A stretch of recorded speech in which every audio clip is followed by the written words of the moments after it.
Evening, everybody. Hi. So this tonight is. I was going to pick my mood lighting. Hi, everyone. Thanks for joining us. So tonight is what we're going to probably be a 2 or a 3 night series called the Apprentice Addition, because obviously tattooing is now incredibly mainstream. It allows people to enter the industry that maybe never would have had options before because of the amount of tattoo shops around, the popularity of tattooing. So we're going to do a talk tonight, 2 parts. First half hour will be 3 sets. Danny, Joe Kintz, and Georgia. And then the second half will be Gummy, MJ Forrest, and Todd Bailey. So we've got a bit of a cross-section of artists, apprentices, people who've been taught by an artist, all this sort of stuff. So if you want to ask any questions, please do. If we can't get through them all, I spoke with MJ and I'll see if any of the others want to come on maybe a little bit later afterwards, like a half-hour break, and we can sort of try and answer some more questions. So we should get a general, the hope of this is to get an overall understanding of what artists or studios are looking for, what's required of apprentices, all this sort of stuff. It's a controversial issue, but tonight is just about information. So please feel free to ask anything. We're going to be open and honest and that sort of thing. So yeah, we'll go from there. So I'll just invite some of the first crew in, and then we'll see where this one goes tonight. So it should be really cool. So I'm going to invite Danny. Oh, here we go. We'll get Danny in the room. Just sending Danny. I'll send one to Joe. So yeah, I think it's going to be a really informative one. I don't think we're going to focus on. Hey, Danny, how are you? Hey, Danny. Hey, mate. Mate, welcome back. I'm just going to invite Georgia in now. I feel like I'm on Joe Rogan. No, mate, I'm not that buff, dude. So yeah, hey, thanks for being involved in this tonight. I think it's going to be pretty informative for the tattoo community at large, and especially you 2 guys. Hi, Georgia. Nice to meet you. Nice to meet you too. Cool. So what I think we'll do, so the history, the way I know this here is, Danny, you were already tattooing before you worked with Joe. That's correct? That's correct, yeah. Yeah, but then, Joe's got a history of helping out younger tattooers and apprenticing so many great tattooers throughout the years. So when you first started working with Joe or maybe you can answer me this, Joe, like how did Danny stand out to start working with you, and what do you look for in up and coming artists or even apprentices? With Danny, he could already tattoo, and he came in. I forget how we met him. I think he moved to the area, and he was really nice. Came in and he could tattoo, and we had room. So it's just like the right guy at the right time, and he fit in really well. And we just all started hanging out and doing some tattoos and stuff. And I mean, if I look back on my own work back then, it's nothing I would post right now. Yeah. And I'm sure Danny'd say the same. We were just you had to be able to do everything back then. So you couldn't turn down any work. You had to, because you might not get paid that day if you turned something down. So you pretty much just had to go hard and do everything, color, black and gray, whatever. But Danny was, he was good and he fit in. And I forget who was apprenticing then. It might've been Stuart or Jake or somebody, I don't know. Danny might remember. I think it was Stewie, I think it was. I think Jimbo just got out of his apprenticeship, I think. Yeah. Possibly. So how long ago was that, Danny, for you? How long ago did you start working with Joe? I think it was like at least 9 years ago now, 8-9 years ago. Yeah. So It's sort of crazy to think how quickly tattooing has changed in that time frame.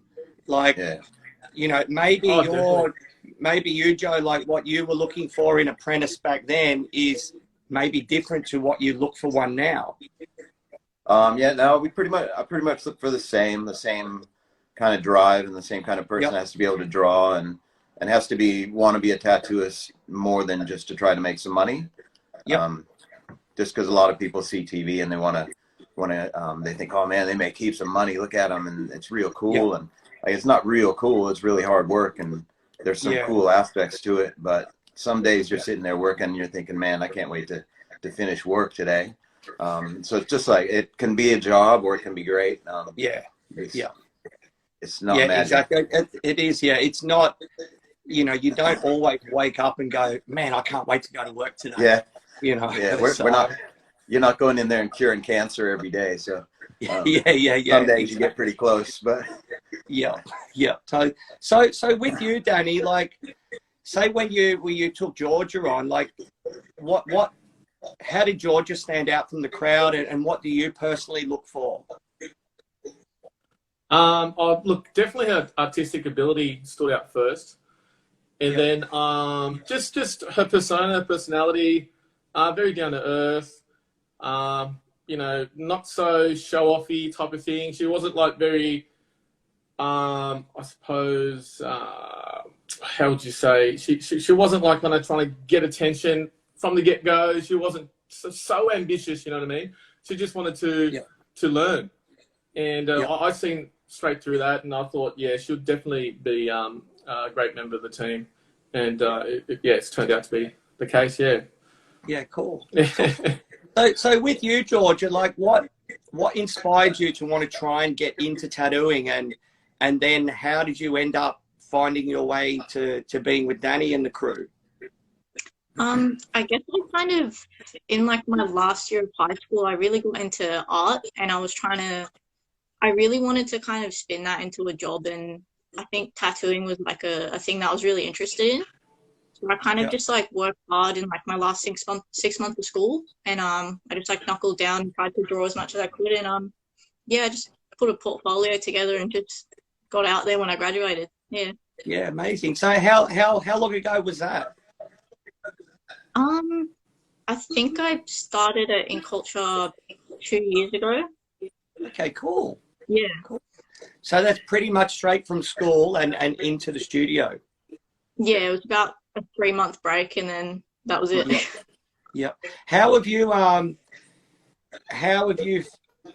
first of all, how did that happen? Like, oh, sorry, you mentioned that before, but how have you found the progression? Because your work is pretty amazing, and I think that shows from your dedication.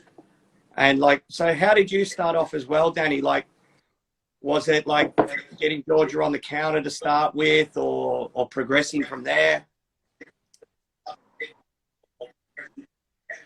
Yeah, look, with Georgia's initial roles were, I wanted her to obviously learn cross-contamination and all that, and the dangers of, all the, bloodborne pathogens and stuff like that. So that was kind of taught on her first, and then like obviously cleaning up, setting up and all that. But then after that as well, I wanted her to obviously learn how to run the front counter as well. Yeah. Answering phones and stuff like that, and just getting used to the studio itself, and just to see how it runs, like from like the background, Yeah. And then so obviously early in the morning she'll be doing all the cleaning and all that, setting up for all the artists. And during the day, most of the day they'll end up just drawing, to be honest, and doing the occasional coffee run or whatever. And then the evening is when they start getting busy again and start packing up and tidying up for all the artists. Yeah, cool. How did you find those initial sort of first few weeks, George, or months? Like, were you like nervous in the studio, or overwhelmed, or just excited? Like, I can't wait to be there. I know me in my beginning, I never wanted to not be at the studio because I was always scared I'd miss out on something. Yeah, I was definitely excited, but I think like my nerves were a big part of it, because working in culture, this was like my first job as well. So I was kind of just like not 100% on like being in like a workplace, but it was just getting into that routine. and kind of making sure I stayed on top of everything. Just Yeah. try not to get too overwhelmed. That was it. Yeah. Yeah, and I guess like doing that, like Danny's saying, like learn the work ethic of the studio, observing what other artists are doing, and then, you know, even like no doubt forming friendships with people and becoming more comfortable, engaging with clients, all that sort of stuff. Yeah, for sure. So yeah. And then what was the next sort of progression, Danny, to then sort of start working on skin, or was it on practice skin? Yeah, well, I've always said to her, you just got to keep getting good at your art. And when her art was good enough, I thought was good enough. She started off on fake skin, but I made sure she started off with trad work, a lot of trad work. Yep. So if you actually go on her profile, she actually is a realism artist, like color realism, black and gray realism, amazing stuff. But before I let her tattoo, I made her do a lot of kind of trad drawings. And she started tattooing just trad work, you know, solid lines, simple shading and stuff like that. And then from then, I think it was after like maybe a good 6 months or something, she started doing black and grey work, which is a little bit more, I suppose, challenging, you know what I mean? But I wanted her to get the basics down right before she moved on to the other stuff. Yeah. Would that be similar with what you do, Joe? Yeah, definitely. The traditional stuff is definitely teach that and start them on coils. Nobody gets handed a pen. If a lot of people come in and say, "Oh, I just use Cheyenne pens and I do fine line," and they typically don't get an apprenticeship because they're already bending around the corner of, you know, not the easy way out, but I don't want to learn to tattoo before I, you know, master it. So starting with the trad stuff, putting together coils, and then even like Jimmy May, he learned with trad stuff. He did some trad work on his dad as his first tattoo, and he probably wouldn't want to do it nowadays because he's done black and gray for so long. But definitely start with the basics. Yeah, it's definitely a good grounding. How did you find? Because looking at your Instagram, Georgia, it's phenomenal. Like the amount of time you've been tattooing, it's amazing. So in that early period have you always lent towards realism, or was that what you wanted to do? Yeah, like I've really loved drawing kind of like flowers and portraits and that sort of thing. So I definitely kind of leaned more towards realism. But yeah, I kind of knew that like when I got into it, I really had to like look into a bit of everything. Yeah, for sure. Yeah. How did you find like the traditional approach to tattooing, like, you know, solid outline, like a firm outline, solid color compared to what you're doing now? Like, was it obviously it's a good skill learning, but then you adapt and move on. Yeah, for sure. It was really kind of tricky, like learning how different it is to work on skin from drawing. So that was like a big learning curve. But I guess like learning the little kind of aspects of what you have to do for like different styles. That's been really interesting in figuring out how I need to change up for different things. Yeah. I imagine also like some of your first tattoos would have been quite daunting. Yeah, for sure. Yeah. Was Danny there like helping you along and giving you advice, or just let you go and come back? And it was a bit of both. Like a lot of my first tattoos, I had a lot of the guys around the shop kind of stand around me and just like check on me and what I was doing, and like if I needed some help, they'd like point me in the right direction. So that was like really helpful. Yeah, that's amazing. Like not in an intimidatory way, but in an encouraging way. Yeah, amazing. Yeah, all around to help and refine. Yeah. And I think one thing like I've observed is the way apprenticeships are now. If you're in a good studio, like, you know, Danny's your boss and your main mentor, but I imagine a lot of other people lend a hand as well. So it's almost like, you know, the tribe's raising the child sort of thing. Yeah, for sure. Like everyone at the shop has been like so helpful and like just coming around and giving a bit of advice like where they can. It's been like such a helpful experience. Yeah, cool. How have you found it, Danny, as a boss, like bringing someone into the business and watching them grow? Oh, look, it is definitely rewarding, but it's also daunting as well. You know what I mean? Having the two studios now and having a few, juniors come through, just making sure you try to find the right person. You know what I mean? Because the reason being, our trial period goes for almost 2 months. Anywhere from 6 to 8 weeks. They're on trial, and if something doesn't work out, they don't click with the crew or just something. You know what I mean? Obviously, I have to let them go. So that's one of the most important things, is just to make sure they're the right person for the studio, because hopefully, once they start tattooing, they want to hang around and not just bail on me. So, yeah, for sure. And so that's very important. Yeah, that's the fear, because you're literally giving someone the keys to the city for the rest of their life. They can go on and have an amazing career. That's right. You're putting a lot of time and effort into it. That takes away from your home life, your studio life, your own tattooing. But with that, I think the trial periods is a great thing. And any normal apprenticeship, if you want to be a plumber, you're on a 3-month trial.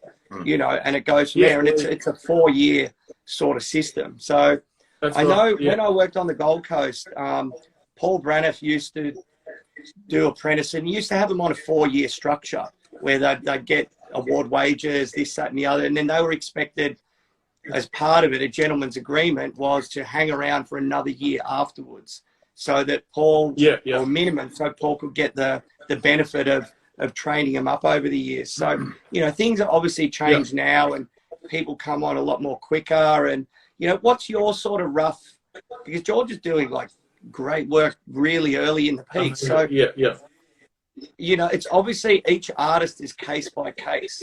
So you obviously gauge when they're getting better and all this stuff, and let them, go to the next level.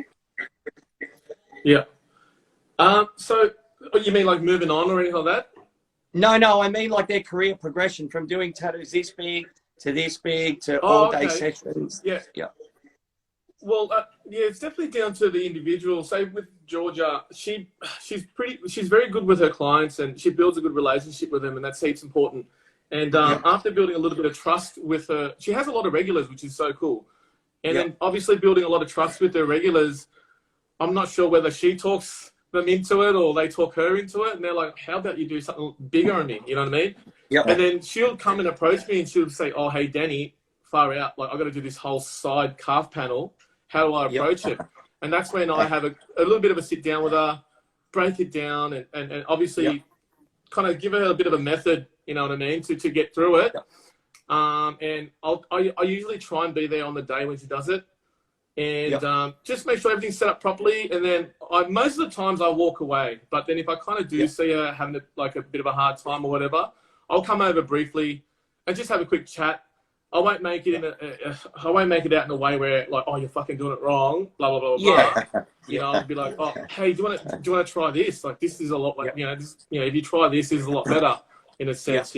So I try not to make it awkward for her, so. No, that's cool. Like I've personally never really apprenticed someone fully, but what I'll do in the shop, like, some of my strengths have been, I've got people that have started working for me a couple of years out of their time, and I can mold them from them. So when you talk about, you see them struggling, I'll just sort of walk past and go, hey, and like I've sent them a text message, it's like, hey, come meet me outside, or maybe like hang the needle out a bit more, because I think that's an important thing, because you can break someone's confidence, and then it also puts doubt in the customer as well.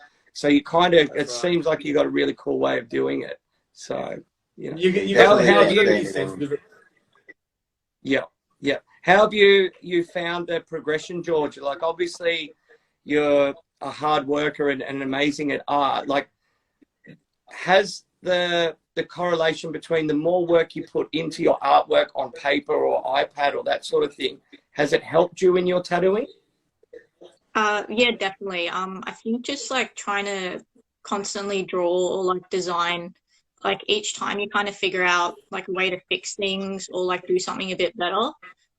So I think kind of trying to stay consistent with like just drawing or whatever, it definitely does help, and it kind of, I don't stress as much if I'm kind of producing a lot more. Yeah. Yep. Preparation, yeah, you've got it all done. And I guess it, especially with realism as well, I guess it takes the pressure off. You know, when it's an interesting question. Do you view, like my view is the artistic side is on the paper or the iPad or whatever, that's the creation period. And I view it doesn't mean I'm right, I view the tattoo process as a craft. You know, do you see it that way, or how do your view on it? Yeah, I definitely think that's the case. Because like with drawing, I guess it's a lot more temporary. Like with tattooing, like you need to know what you're doing, and I think that's where like you kind of need to like focus and like ask for help, because it's like you can't just do what you want. So you have to like know what you're really doing and everything. Yeah. Yep. Yeah, totally. Hey Joe, you've recently, you know, like Charles Walsh is been tattooing around a year now? Yeah, not quite. He got his license in January, I think. So, yeah, and can you tell us a little bit of, yeah, can you tell us a little bit about Charles's story, because it's pretty special. Yeah. So Charles came to us when he was a year ahead of my oldest son in high school. So he was in year 9, and my son was in year 8. And Charles I tattooed his art teacher once, and he said, "Oh, there's this kid that likes tattoos and can draw." And we'd see his stuff, and it was, you know, you could tell he had potential. He was drawing really well for a kid, and he was drawing all the right stuff. Like you could tell he really loved traditional stuff. And so he'd start hanging out and drawing after school now and then. And he just kept hanging out since he was 15. Eventually he left school in year 11. His mom wasn't too stoked about it, but she rang me to see if he had a future in it. And I said, yeah, he can definitely go places. And he just works hard and draws all the time. And we have him do things like Danny said Georgia does, like he'll set up and break down some stations. Some of us, we like to set our own stuff up, but he can set some guys' things up, and does the general stuff, cleans when he gets there, draws. Sometimes you have to remind him, you know, quit painting flash. You're going to start drawing something that you're not good at. But yeah, really cool. Same thing. Yeah, cool. How have you, Georgia? How have you found like the transition from, you know, doing the trial, learning all the ropes of the shop and sterilization and the rest of it, to now tattooing? Like, I imagine it's because it's a pretty short time that you've really excelled at. Like, I imagine it's exciting every day still. Yeah, it's definitely really exciting to be doing like bigger pieces. But yeah, I feel like kind of transitioning from like the beginning stages, like I've kind of been learning as I've been going. So like it's gotten like easier, but a bit more tricky as I go, because like some things are second nature, but other things like you really have to have in the front of your mind and just kind of knuckle down on. Yeah, cool. How so Danny, you know, the people you brought into the industry, and this is for you as well, Joe, like, do you finish one apprentice at a time and then take on another, or do you have some overlapping? You go first, Danny. Joe, you want to go? Danny. Oh, me? Yeah. You go. There's a big delay on you, Danny. Yeah, I think it's the 4-way. There's a delay. It's because he's so far out west. They got that time delay. I have artist overlapping for sure. So as Georgia moves on to tattooing and spending a lot more time tattooing and doing more art, I let her concentrate on that. And then I'll bring on another junior to take over certain roles that she's too busy to do. And I feel like, because obviously I've only had the studio like for 3 years, and I feel like that's what I'm going to try and do. Like as she moves on and progresses, I'll get someone to kind of replace her. And as that guy gets a little bit busier and needs help, I'll get someone to replace him. I think because the reason being for that is I think where we are, I wouldn't say there's a shortage of artists, but a lot of guys like to work towards the city and in you know, different locations and stuff like that. and I felt like I really had to train my guys, or if I want like a bigger crew or bigger shop, I need to start really training these younger guys and giving them a go, and obviously, you know, go from there. Yeah, cool. Because obviously, because you know, Sydney, there's a shortage of artists, I suppose, and all the guys that are great or whatever, are all settled. You know what I mean? And I think as well, you know, like the whole COVID thing has definitely, tattooing's come back with a boom. So, you know, I think after the first lockdown, man, if you wanted an apprenticeship, that was the time to get one, because so many shops were advertising. So, you know. So with you, Joe, is that the same sort of thing? Like, do you have one overlapping or one at a time? No, I've never overlapped. Just one at a time, and one at a time. For a while there, we kind of pumped them out back in the old days, like before Danny got there. It was kind of somebody come along and you just get told, hey, we're going to teach this guy, and you do it. And, now you get pickier. So Charles is tattooing now. He can do almost any kind of walk-in because we get tons of walk-ins, and he has a lot of clients of his own as well. So he's pretty much almost finished, I'd say. And then I won't look for anybody probably won't look. We'll just see if somebody comes along. It is, like Danny said, it is good to train people to work where you're at, because, you know, we're not near the city, and people a lot of people live in the city and like to work there. And, you know, I heard there's, you know, how pro football teams have salary caps. They're going to do that on tattoo artists, because Little Tokyo and Lighthouse have all the people. So you guys are like the Dallas Cowboys. You got all the players. Mate, I've got one shop. They're expanding, so, you know, so they're on the hunt. I know. So you guys are slipping them cars under the carpet.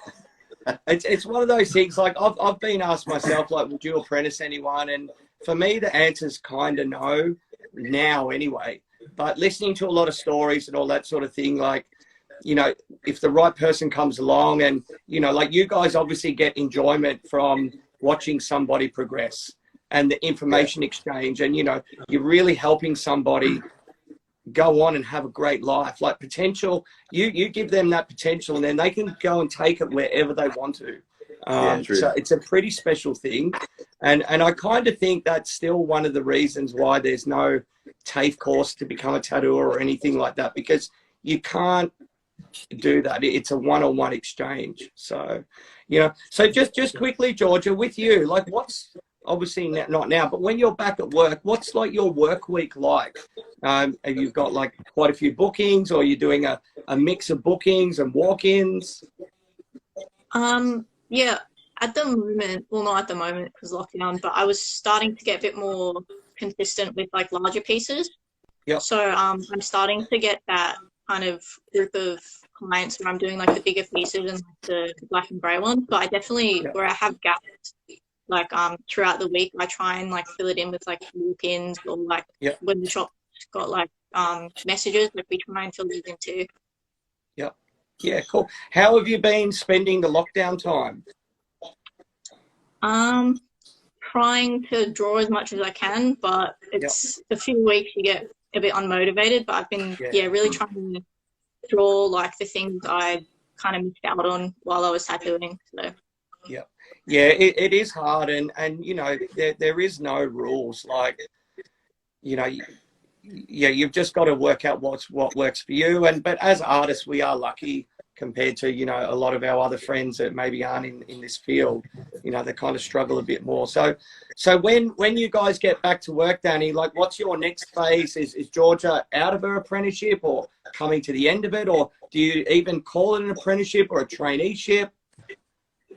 Nah, she'll be an apprentice forever. I thought that's the way she can't earn the big bucks.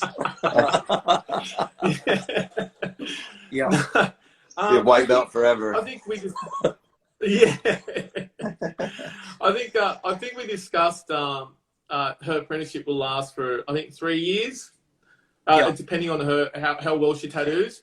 So I think she's got another solid year where she, you know, obviously still a little bit of a shit kicker. Like, the guys can still send her out for a coffee if she's got the time, you know what I mean? Still has to pay her dues. Like, 2 years is too soon, I feel. you know. Yeah. So yeah, so she'll definitely still be an apprentice for another year and a bit, I think.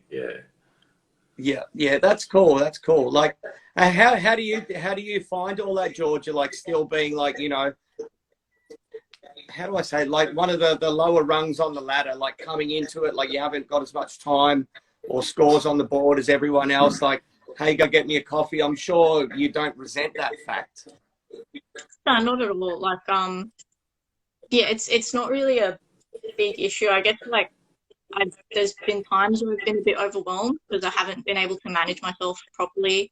But yeah, it's not a big bother at all. I really don't mind it. Yeah, but I think it's cool. Like all of those, and especially probably from not ever having another job in the past, like you're learning a whole new set of work skills and work ethic. So, you know, from what I know of Danny and Joe, like they both like structure is important. Like I'm sure you guys all agree. Yeah. Yeah. Yeah. Because I know some people just sort of get thrown to the wolves and they can, you know, do whatever they want. And then a year later, they'll be like, oh, I know it all. See you later. I'm off. But like what I can say to you, Georgia, like I think in my career, I've been tattooing around 30 years, like a bit over. The longest I've ever been in a studio is 5 years. And, you know, I've been fortunate. I've never left on bad terms or got sacked or any of that stuff. And I'm very proud of that. But, you know, there will come a time when, you know, you will have to spread your wings. And I'm sure when that time comes, Danny will be super proud of you because he will have helped you get to that point. But I think also importantly, it is, you know, a good 4 or 5 year period. And if you're like talking to Lauren Windsor the other night, she's been at Hunter and Fox for nearly 10 years. And she did her apprenticeship there, and she was like, I don't feel the need to go anywhere else, which is awesome. And I'm sure you guys feel the same when an apprentice or someone else moves on, you know, they do it respectfully and you can see that it's for them trying to grade their career. You wish them well. Yeah, definitely. You don't want to burn any bridges because you might end up working for the person again or working with them, or you see them at an expo or something, and you want to be able to say hi to everybody still, and you don't have to get along with everybody, but you have to work with them and try to enjoy your time, and it's a fun place to work. Like it's there's not a lot of industries where there's banter and you don't walk into ANZ and the tellers are all talking shit to each other, but we can do that and work at the same time, so it's pretty rewarding. Yeah, Cool. Yeah, look, I'm sure you'd agree, Danny. Look, I definitely understand that what I can offer personally, and as the studio, what they can offer, sometimes is not enough for an individual, like another artist that is really fucking good and talented. So if one of my guys, you know, goes out of the studio or there's nothing else I can offer them, literally, man, and they want to kind of chase it somewhere else, I'll be happy to obviously support them and let them go, and even like help them get into another studio if they really wanted to, you know. 100%. Yeah. 100%. Cool, guys. So what I'll do, we've only got a bit over an hour, so I'm going to get the other guys on. So thanks so much for joining tonight, and really cool, Georgia, to hear your perspective. But what I think I'm going to do at about 9:30, I'll contact you guys as well. And if you want to jump back in, we can do another half hour and just take questions from everyone, because it's pretty hard to sort of do it now. Cool. All right, guys, thank you so much for your time, and I'll see some of you or all of you at 8:30. Cool. All right, so I think you guys just click out if that works, or I'll shut it down. All right, see ya. I'll click out. Hey, but did anyone notice that I spelt apprentice wrong in that ad? Georgia better have I did. My missus goes, you loser, you own a business. People are going to think you're so bad. So I had to quickly change it. But I can't believe no one noticed it. Well, I think I spelled it wrong too because I copied your spelling. Awesome. What I'll do, I'll just hang up and then I'll it's probably the easiest way, and then I'll invite the other crew in. But all right, thanks so much, guys, and I'll see you a bit later. All right, bye.